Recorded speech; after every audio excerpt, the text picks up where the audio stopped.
If you stand on the quay wall in Odessa this morning, you will see something that, according to every military textbook written before 2022, should be impossible. You will see a nation with no navy exporting 88 million tons of cargo right under the nose of the world's second largest military power.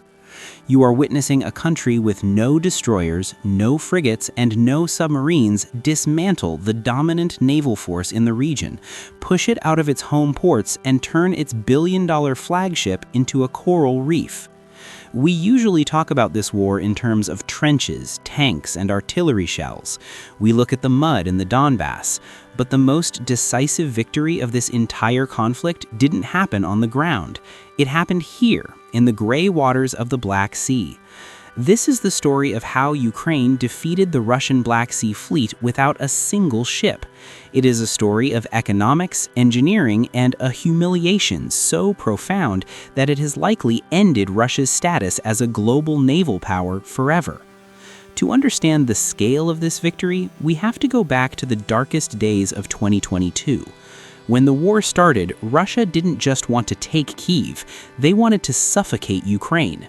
Ukraine is an agricultural superpower. It is the breadbasket of Europe, Africa, and parts of Asia. Before the war, it shipped over $2 billion worth of grain to China alone. It supplied the wheat that baked bread in Cairo, Lagos, and Jakarta. But in March 2022, that stopped. Russian warships, led by the cruiser Moscow, parked themselves off the coast. They created a blockade that cut Ukrainian exports by nearly 50%. By December 2022, the economy was bleeding out. Without maritime trade, Ukraine would run out of money to pay soldiers, buy ammunition, or keep the lights on. Russia's strategy was simple and brutal. Strangle the economy from the sea while the army advances on land.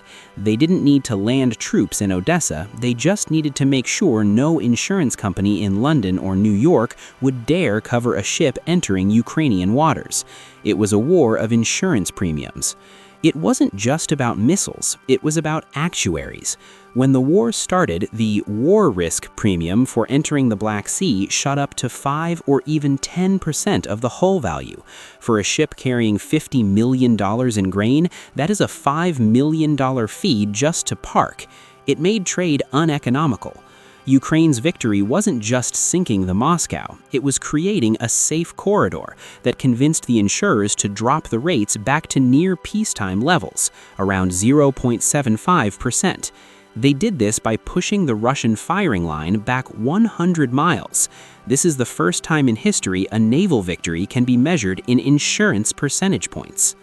By late 2023, the blockade was broken. By the end of 2024, Ukraine exported 88 million tons of cargo, nearly double the previous year. In January 2025, exports hit pre-war levels. How did they do it?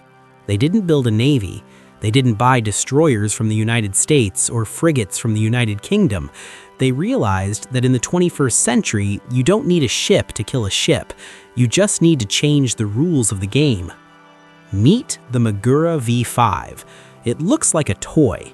It is effectively a remote-controlled speedboat. But this piece of plastic and fiberglass is the reason the Russian Navy is hiding in port. The Magura V5 is a masterpiece of good enough engineering. It's 18 feet long, it has a range of 500 miles, it can loiter in the water for 60 hours waiting for a target, and it carries a 440-pound warhead. Here is the asymmetry. A Russian corvette costs anywhere from $100 million to $300 million. A Magura V5 costs about $270,000. For the price of one Russian ship, Ukraine can build hundreds of these drones. And they don't attack alone. They attack in wolf packs. The genius of the Magura isn't just the explosive, it's the communications architecture. Early in the war, drones lost signal when waves washed over them. The new V5s use a mesh network and redundant satellite links, combining Starlink with backup systems like Cometa. They also have a sleeping mode. They can drift for days, using almost zero battery, listening for the acoustic signature of a Russian ship. When the propellers of a frigate are detected, the drone wakes up. It is essentially a sea mine that can chase you. Ukrainian operators sitting in bunkers hundreds of miles away in Kyiv pilot these drones using these satellite connections. They use thermal imaging to see in the dark. Russian gunners are often firing blindly into the black water, trying to hit a target that is barely sticking out of the waves. But the Magura was just the beginning. Ukraine needed something heavier. Enter the Sea Baby. The Sea Baby is the heavy artillery of the drone war. It carries nearly a ton of explosives, 1,900 pounds to be exact. It hits speeds of 56 miles per hour. This isn't designed just to hole a ship. It's designed to break infrastructure. It's designed to crack the pillars of bridges and shatter the keels of docked vessels. And then the engineers got creative. Late in 2024, Russian helicopters started hunting the drone boats. So Ukraine did something unprecedented. They strapped air-to-air missiles onto the boats. They took Soviet-era R-73 heat-seeking missiles, normally fired from fighter jets, and rigged them to launch from the sea. In May 2025, near Novorossiysk, one of these drones reportedly shot down a Russian Su-30 fighter jet. Think about the psychology of that. You are a Russian pilot. You are flying over the ocean, hunting a small boat. Suddenly, the boat shoots a missile at you. The hunter becomes the prey. This capability forced Russian air support to pull back, leaving their ships even more vulnerable. For over 200 years, Sevastopol was the beating heart of Russian naval power. The Tsars built it. The Soviets fortified it. Putin annexed Crimea in 2014 specifically to secure it. It is one of the best natural harbors in the world. And today, it is a ghost town. By mid-2025, nearly 40% of the Black Sea Fleet's tonnage had been sunk or disabled.